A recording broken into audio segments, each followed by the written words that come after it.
দিচ্ছি। দেখো কষা হয়ে গেছে, আমি জল দিয়ে দিচ্ছি।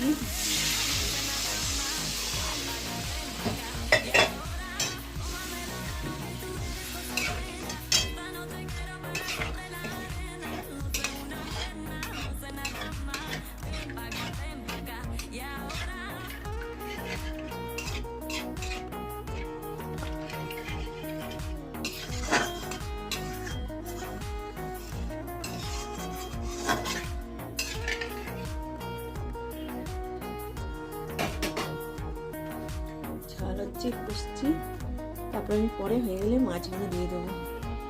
দেখো মাছগুলো এই দেখো ঝোলটা ফুটছে, এবার আমি মাছগুলো একে একে দিয়ে দিচ্ছি। কষা করছি, মাছগুলো সব দিয়ে দিচ্ছি। তারপরে ফুটে